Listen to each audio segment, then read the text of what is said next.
Nang lusubin ng Rusya ang Ukraine, akala ni Putin sapat na ang depensa niya. Hindi kayang tamaan ng Ukraine ang Rusya. Wala itong mga missile.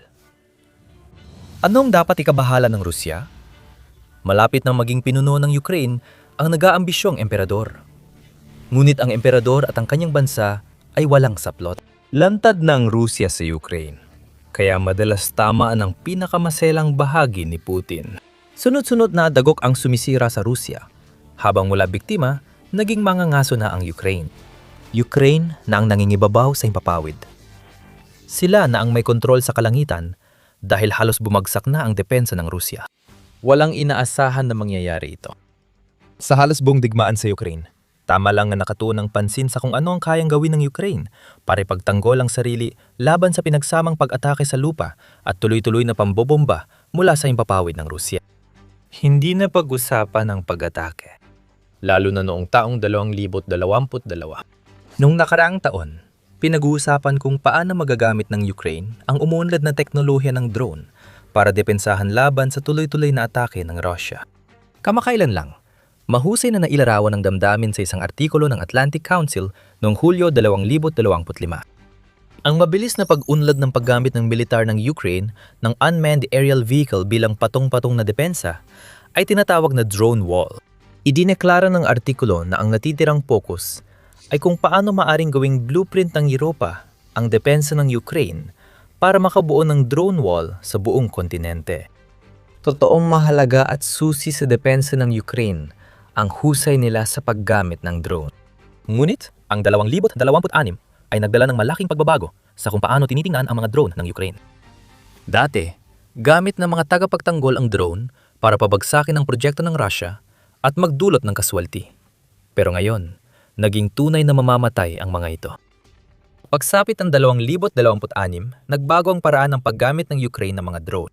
Biglang sinabayan ng mga pag-atake sa gitnang distansya ang malalalim na atake sa teritoryo ng Russia na sumisira sa enerhiya at pasilidad militar. Maraming bagong drone ang lumipad sa labanan. Tinatarget ang mga lohistika, command post at supply line ng Russia para pahinain ang puwersa ni Putin. Hindi dapat ito mangyari. Ang Ukraine ay umatake gamit ang mga sandatang palasana sa depensa at nalantad ang Russia. Paano ito nangyari? Isisi kay Putin ang kayabangan niya at ang hindi niya pagsasaalang-alang na kaya ng Ukraine magkaroon ng pangmatagalang o panggitnang kakayahan. Nagkamali si Putin. At sa kanyang pagkabigla, ginamit ng Ukraine ang lumalago nitong kakayahan sa drone upang simula ng pag-atake sa tanging bagay na kailangan ng Russia para protektahan ang sarili laban sa drone war na pinakawala ng Ukraine. Bumagsak man ng daan-daan ng depensa sa himpapawid ng Russia. Ang dating biktima ay naging mandaragit na namamayani sa himpapawid. Sa paggawa nito, nabunyag ang Russia. Walang kalaban-laban ng puwersa sa sinakop na teritoryo dahil wala silang air defense na magpuprotekta sana sa kanila. Sa Rusya, mula pag-atake ng Ukraine sa mga hangganan at infrastruktura hanggang sa pag-target sa mahahalagang yaman ng Rusya gaya ng Moscow at St. Petersburg.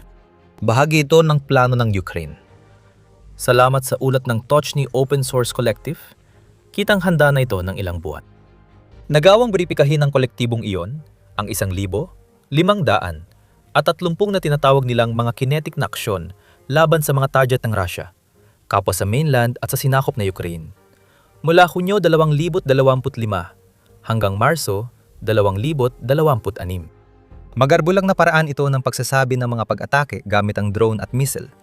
Pero ang talagang nakakaintriga dito ay kung ano ang pinili ng Ukraine na maging target sa karamihan ng mga pag-ataking ito. Umabot sa 400 at 73 ang pag-atake laban sa infrastruktura ng depensa sa himpapawid ng Russia. Kabilang ang mga sistema ng depensa, radar at iba pang kagamitan. Halos isang katlo ito ng lahat ng pag-atake ng Ukraine sa loob ng 3-4 taon. At kasama rito ang 433 adlaw ad asset na tinamaan ng mga drone ng Ukraine. Ang adlaw, Anti-Access Area Denial, ay terminong militar na tumutukoy sa anumang paraan ng hukbo para hadlangan ng kalaban sa pagpasok sa kanilang teritoryo. Pinag-uusapan natin dito ang mga bagay tulad ng electronic warfare systems na kadalasang ginagamit para iligaw ang mga drone at pati na rin ang mga chopper at eroplano na maaring gamitin para pabagsakin ang mga drone na pinapalipad ng Ukraine. Mga gamit na tumutulong sa pagtatanggol ng Russia sa himpapawid ng mga teritoryong inagaw nila.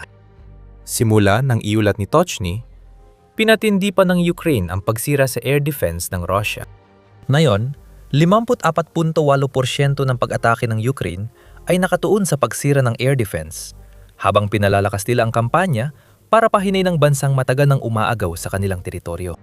Hindi na lang depensa ang Ukraine, umaatake na rin sila, lalo na sa himpapawid. Nagawa ang mga pag-atake dahil inalis ng Ukraine ang mga depensa na pipigil sana sa kanila. Ang mga sandatang ginawa laban sa drone ng Ukraine ay bumagsak sa mismong drone na dapat nilang pigilan. Ngayon, nararamdaman na rin ng buong Russia at mga sinakop na teritoryo ang parehong sakit. Sabi nga ni Tochny, nabulag na ang oso. Tingnan lang natin ang ginagawa ng Ukraine sa Russia, sa mga sinakop na teritoryo at mismong Russia, para maintindihan ang ibig sabihin nito. Ikinukwento ng pag-atake ang istorya. Sa buong RR-200 at 80 Novorossiya Highway na nag-uugnay sa rehiyon ng Rostov sa Russia, papuntang Crimea at sinakop na timog Ukraine, may lumilipad na drone at nasusunog na truck. Nilimitahan ng paglalakbay sa highway matapos siray ng Ukraine ng 100 at 50 sasakyan pagsapit ng Hunyo 1 at malamang marami pang dosena, kung hindi man dahan-dahan pa, matapos nun. Ang highway na ito ang nagsisilbing tulay sa lupa na nag-uugnay sa Russia at Crimea. Napakahalaga nito para sa Russia upang mapanatiling tuloy-tuloy ang supply papasok sa sinakop na peninsula, pati na rin sa timog ng Ukraine. Ngayon, halos di na magamit ito dahil sa bagong henerasyon ng mga drone na may katamtamang abot.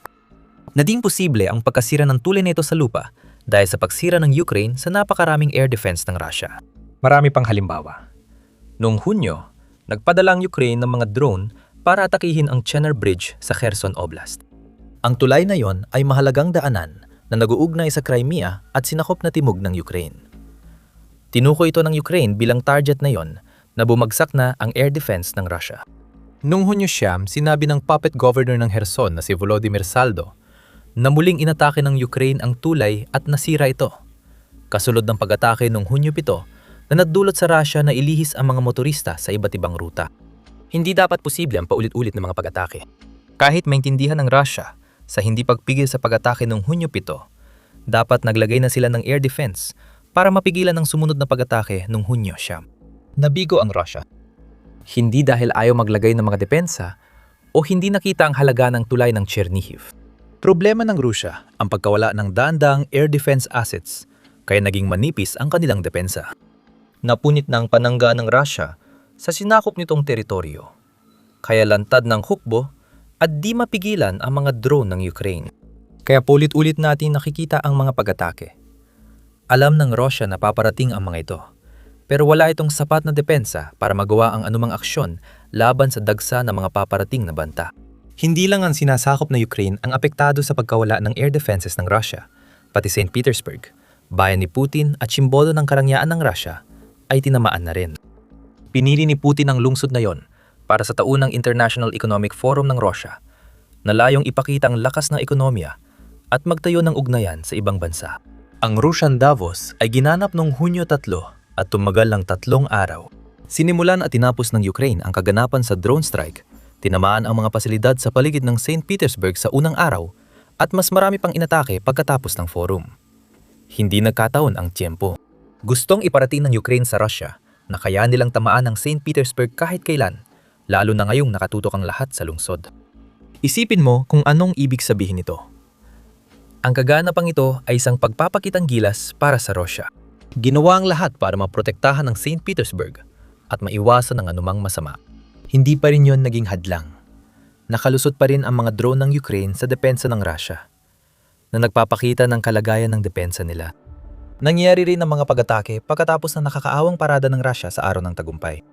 Ang mga parada nito, na dapat sana ay malaking pagpapakita ng lakas militar ng Russia, ay ginawang simple at walang ipinakitang kagamitang militar habang dumadaan sa Red Square ng Moscow. Bakit?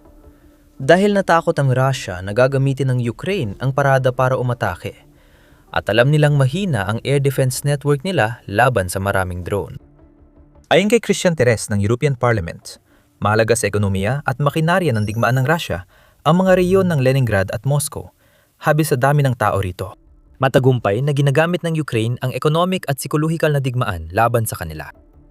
Nabuo ang sitwasyong ito dahil sa pag-atake ng Ukraine sa depensa ng himpapawid ng Russia. Lumalang sitwasyon nila, kaya humina ang buong Russia at mga nasakop nitong teritoryo. Wala sa mga ito ang makakabuti sa Russia. Ang dating lakas ng Russia ay naging pangunahing kahinaan nito, malaking pagbabago sa digmaan sa Ukraine. Pero bago ang paliwanag, paalala, nanonood ka ng The Military Show. Kung nagustuhan mo ang nakikita mo sa aming channel, siguraduhin mag-subscribe ka para hindi ka makaligtan ng kahit isang video. Narito kung anong ibig sabihin ng lahat ng ito para sa Russia, habang ipinagpapatuloy ni Putin ang kanyang mapanirang kampanya para sakupin ang Ukraine. Lantad na ngayon ang Russia. Walang sapat na depensa sa himpapawid para maprotektahan ang mga ari-arian nito. Hindi ang galing sa atin o sa Ukraine, kundi mula mismo kay Gert Kajus, pinuno ng Defense Readiness Department ng Estonian Ministry of Defense. Sabi niya, mabilis na naubos ng Russia ang natitirang mga misal ng depensa sa himpapawid nito, na nangangahulugang paubos na ang mga misal nila, pati na rin ang mga sistemang ginagamit para iputok ang mga ito. Sa likurang bahagi ng mga puwersa ng Russia sa loob ng sinakop na Ukraine, humina ang mga depensa nito, kaya nakuha ng Ukraine ang lokal na air superiority at kontrol sa himpapawid na walang depensa.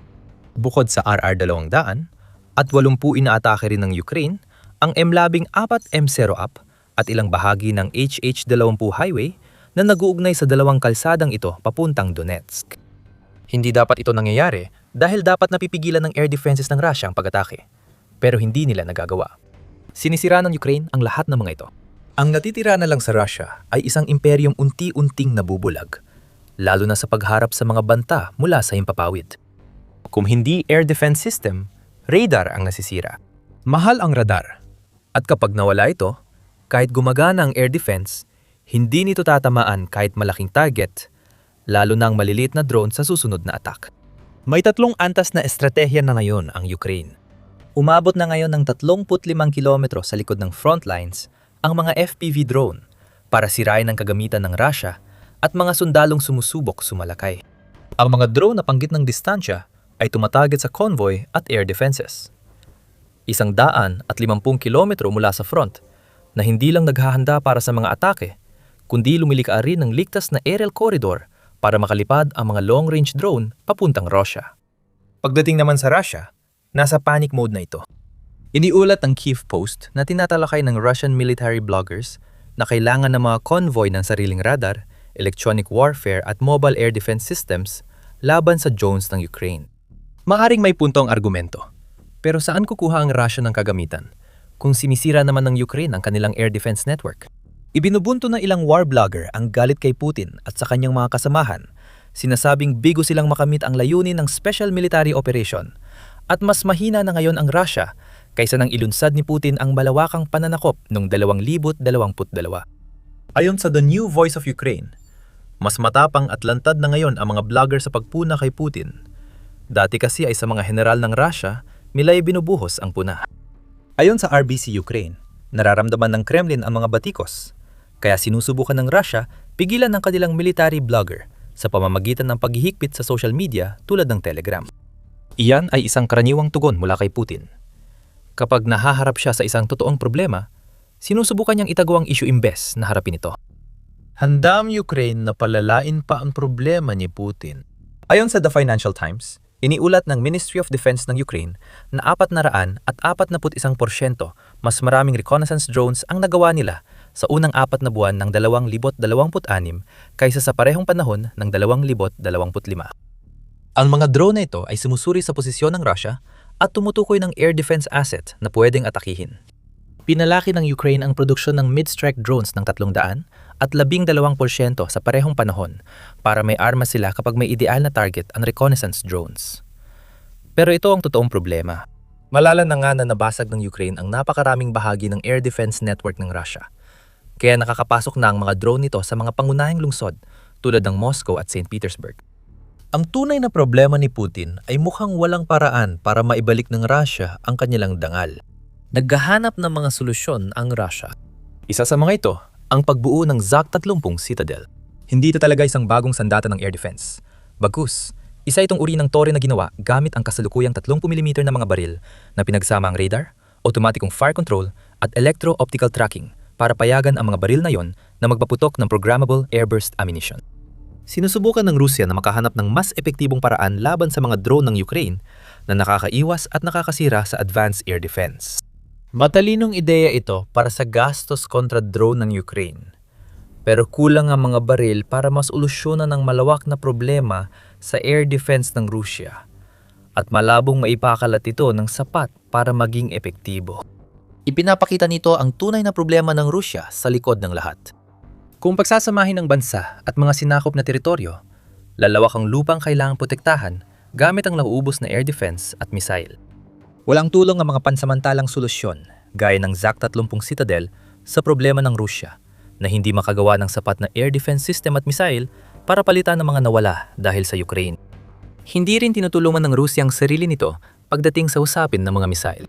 Ayon sa Euromaidan Press, noong Hunyo 5, ginagamit na ng Rusya ang air defense missile bilang sandata para palakasin ang ballistic missile strikes laban sa Ukraine. Ayon sa ulat, dinoble ng Rusya ang bilis ng paggawa ng conversion, kaya't inaasahang lalakas pa ang kanilang pag-atake mula sa himpapawid. Kapalit ng lakas na ito ay ang lalo pang pagkaubos ng kulang nilang air defense missile. Makikitid ang estratehiyang nagpapakita ng desperasyon ng Rusya. Pinagkukunan nila mismo ang mga sandatang mas kailangan nila ngayon kaysa ano paman para makapagpakawala pa ng ilang desperadong huling bira laban sa Ukraine. Umasa ang Rusya na makakapagpatama sila ng knockout dahil ayaw nilang malaman ng mundo na ang tunay na nangyayari dito ay isang huling desperadong pagsubok na makamit ang tagumpay. Hindi natin nakikita ang solusyon sa pangunahing problema na masyadong malaki ang Rusya para maprotektahan at naging pabigat pa ito matapos gibain ng Ukraine ang Russian Air Defense Network. Ayon sa Atlantic Council, halos nampar-part ng teritoryo ng Rusya ay naabot na ng drone ng Ukraine. Hindi ito mukhang kamangha-mangha hanggat di mo alam na 70% ng populasyon ng Rusya ay dito nakatira. Ibig sabihin nito, karamihan sa pangunahing militar, industrial, at enerhiya na ari-ariya ng Rusya ay abot na ng pag-atake ng Ukraine. Malawak pa rin ang teritoryong kailangang protektahan ng Rusya, kaya nahihirapan itong magdesisyon kapag may nasisirang air defense o radar. Papalitan ba nito ang sirang sistema? Dahil limitado ang produksyon ng air defense ng Rusya, kadalasan kinukuhang pamalit mula sa ibang lugar. Kailangang pahinain ang isang lugar para mapalakas ang isa pang mahina laban sa drone ng Ukraine. Pero kung walang mapagkukunan ng pamalit, babalik lang at muling aatakehin ng parehong mga drone. Ginawa ito ng Ukraine sa tulay ng Chernihiv at naparalisa ang mahalagang rutang logistikal ng Rusya. Walang tamang desisyon para sa Rusya rito. Ano mang piliin, may isang bagay na gustong protektahan ng Rusya at gustong sirain ng Ukraine na nagiging mahina. Ayon sa Atlantic Council, malinaw ang kahinaan ng Rusya. At kahit sa pinakamagandang sitwasyon, mahihirapan pa rin ang Kremlin mag-organisa ng epektibong pambansang air defense network. Maganda ang punto mo. Kahit walang patuloy na banta ng drone mula Ukraine, hindi pa rin kayang protektahan ng Rusya ng maayos ang teritoryo nito.